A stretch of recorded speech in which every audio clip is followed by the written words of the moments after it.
J'espère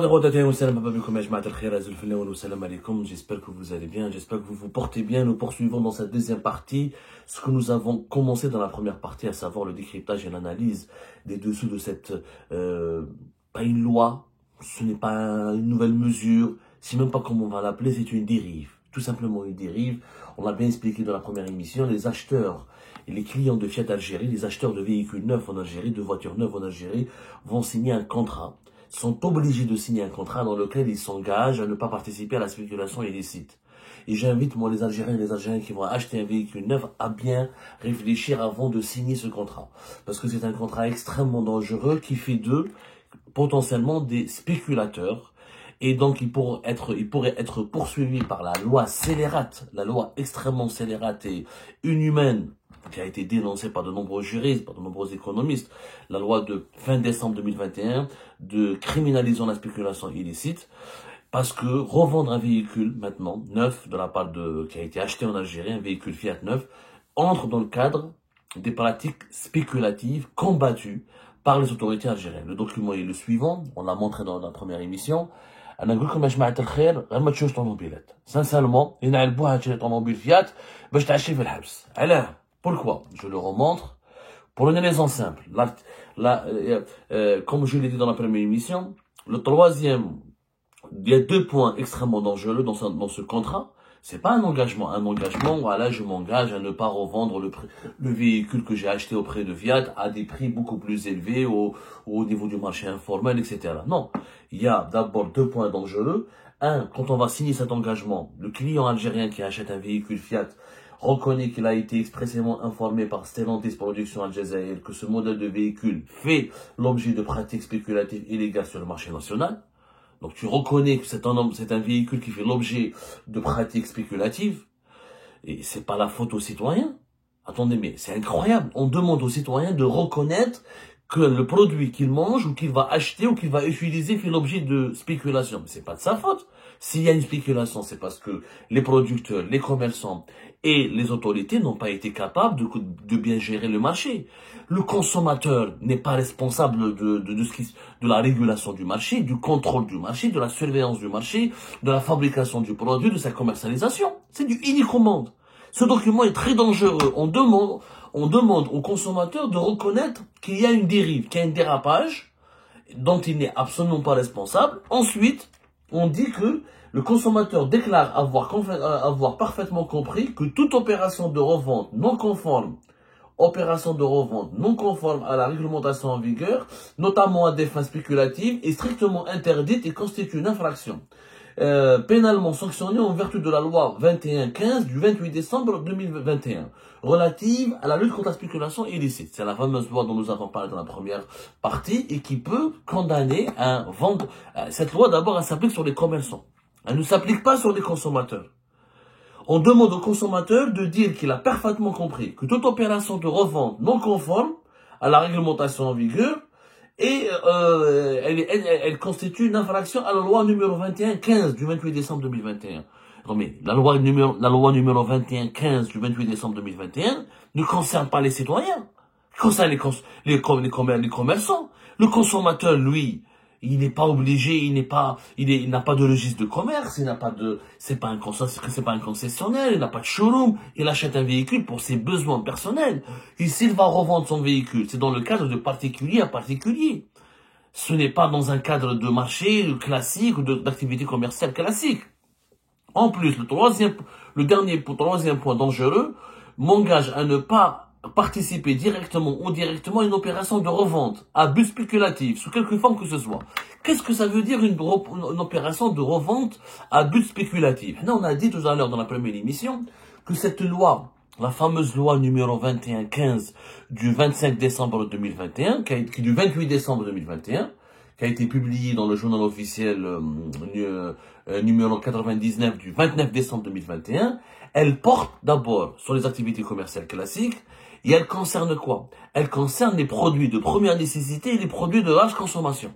Les peines, quand il y a un commerçant qui est coupable de spéculation illicite, il est puni de 3 ans à 10 ans.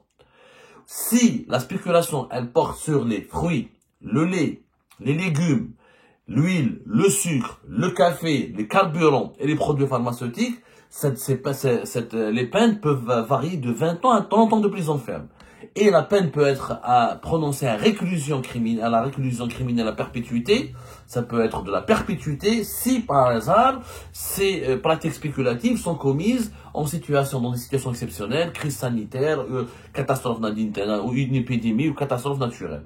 Sauf qu'encore une fois, l'article 3 de cette loi, il t'explique que l'État prend en charge l'élaboration d'une stratégie nationale pour assurer un équilibre au niveau du marché par le biais de la stabilisation des prix et la restriction de la spéculation illicite à l'effet de préserver le pouvoir d'achat des citoyens et d'interdire l'exploitation des conditions pour l'augmentation non justifiée des prix, notamment des produits de nécessité de large consommation.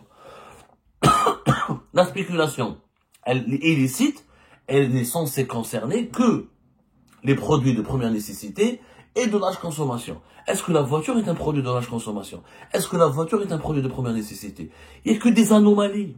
On veut responsabiliser le consommateur, on veut en réalité justifier la traque qui sera lancée prochainement par les services de sécurité et par la justice algérienne. On veut créer un cadre légal qui n'existe pas. En réalité, tout est illégal. On veut emprisonner les automobilistes ou les vendeurs de voitures qui vont revendre leurs propres voitures, comme on a emprisonné les vendeurs de bananes, les vendeurs de café, les vendeurs de viande ou les vendeurs de l'huile depuis début de l'année 2022 à travers cette loi. Je rappelle qu'il y a des commerçants qui ont été condamnés à 30 ans, à 40, à 20 ans, à 3 ans, à 5 ans. Il suffit juste de faire une recherche dans la presse algérienne.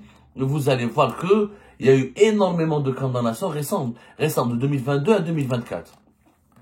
3 ans, Soukara 3 ans prison ferme, Bedna 10 ans, Oran 15 ans pour la banane, Djelfa 7 ans de prison ferme pour le café,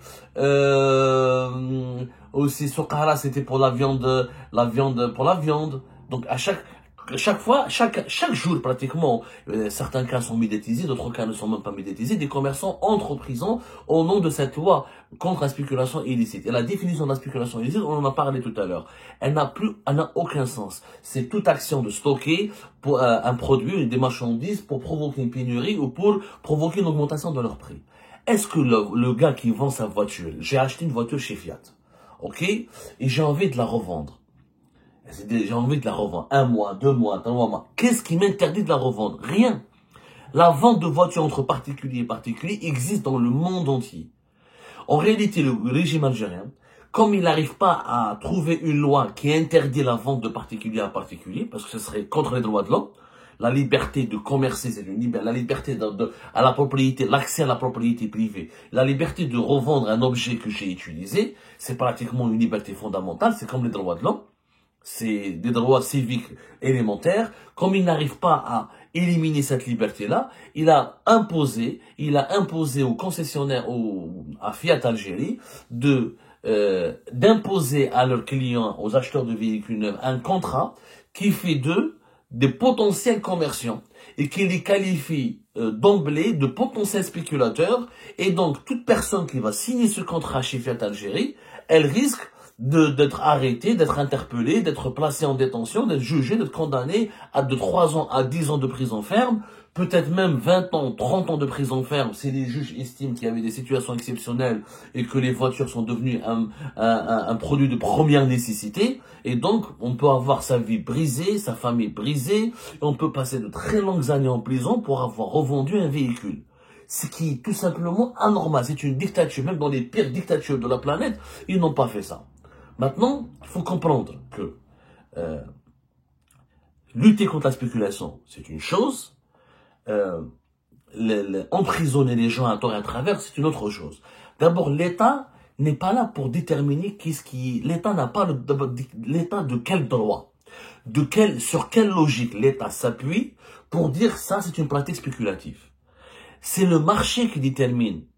S'il y a une offre, une demande équilibrée, il n'y a pas de spéculation. Il y a une spéculation qui pourrait devenir criminelle, qui pourrait devenir dangereuse, s'il y a un détournement de produits subventionnés. À partir du moment où l'État subventionne des produits, comme l'huile, les céréales, les légumes secs aujourd'hui pratiquement sont subventionnés, l'eau, l'électricité, les carburants, le sucre, les produits qui sont subventionnés, effectivement, l'État a le droit de contrôler leur prix, parce qu'il les subventionne, parce qu'ils ne sont pas vendus à leur juste prix, selon la loi de l'offre et de la demande. Ils sont vendus à un prix bas pour permettre à aux plus pauvres de la société de les acquérir en toute quiétude, en toute sérénité. Les produits subventionnés, l'État a le droit de dire non, je ne veux pas que ça soit vendu à tel prix.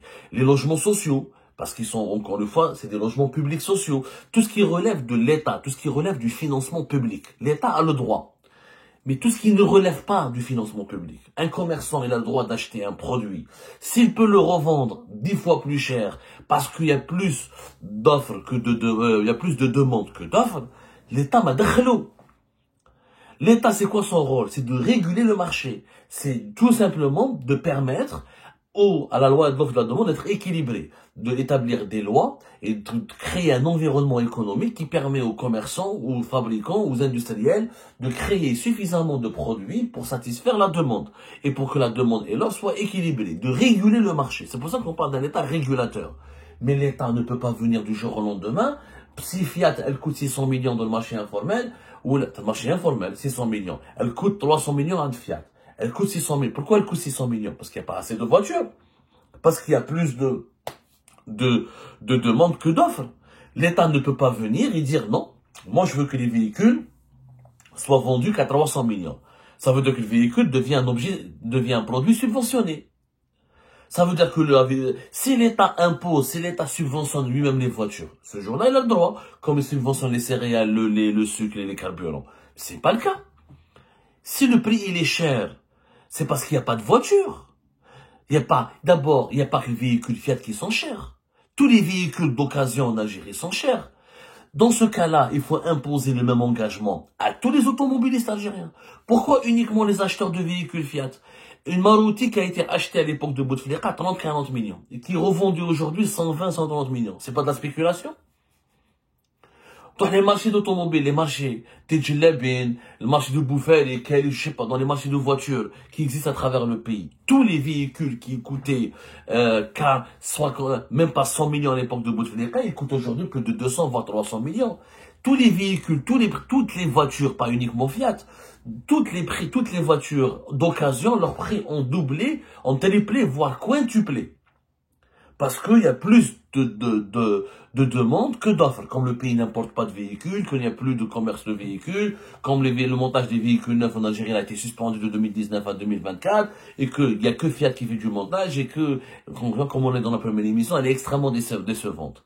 Si on part de cette logique, même le vendeur de Maruti, les Hindoux par exemple, celui qui a une Logan, Dacia Logan, et elle coûtait à l'époque de Bouteflika 70, 80 ou la 90. Elle est revendue 15 ans après, ou 10 ans après, elle est revendue 150, 160, jusqu'à 200 millions.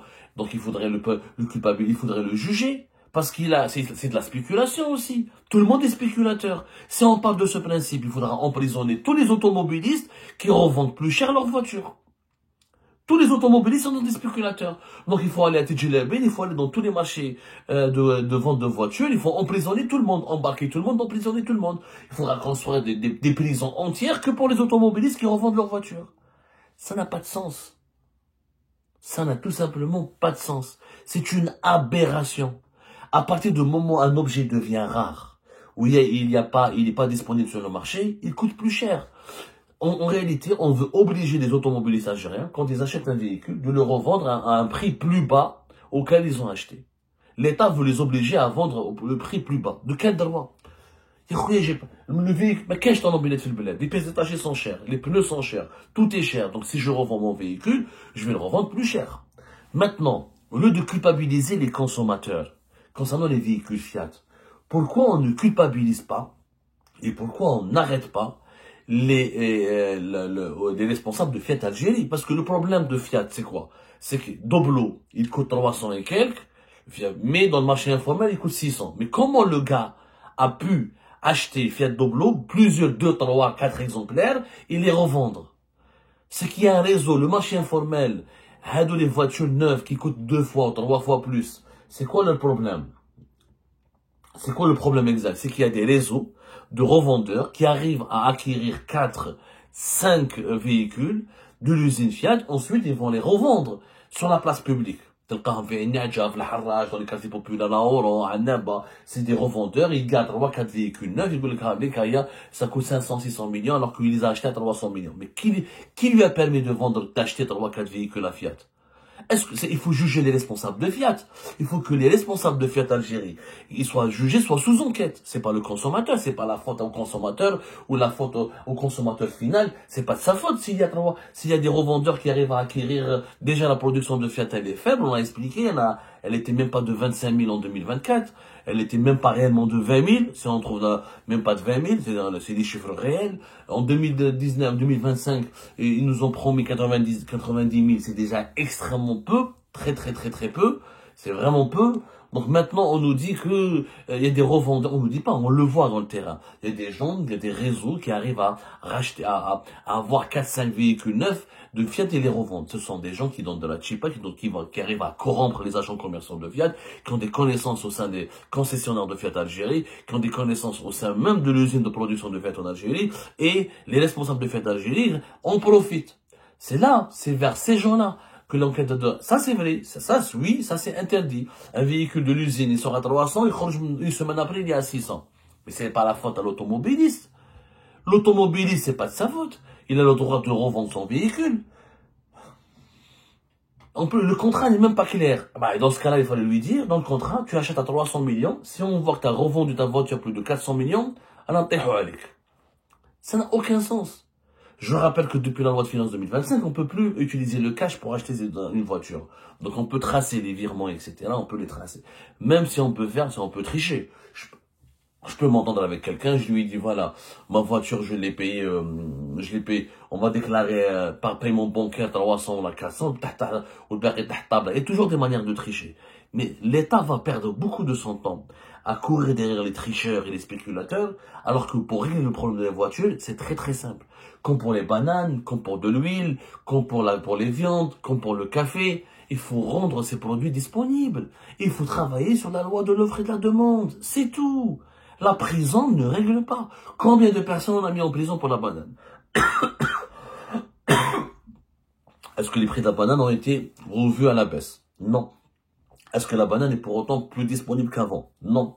On n'a vu que la crise du café. Combien de personnes on a mis en prison pour le café?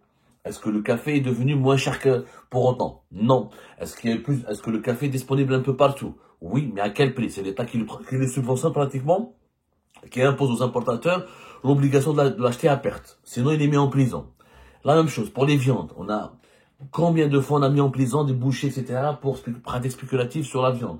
Est-ce que les prix des viandes ont baissé pour autant? Pour tous les produits. La prison n'est pas la solution. La prison n'a jamais été une solution économique, elle ne le sera pas. Il faut travailler sur la loi de l'offre et de la demande.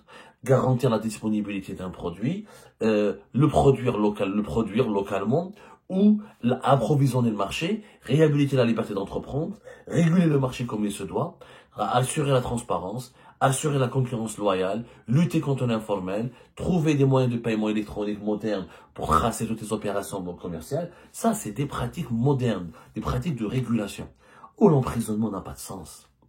On va traquer les automobilistes comme on a traqué les vendeurs de café, de bananes et d'huile, etc. C'est ridicule. C'est tout simplement l'absurdistan. Nous sommes devenus l'absurdistan.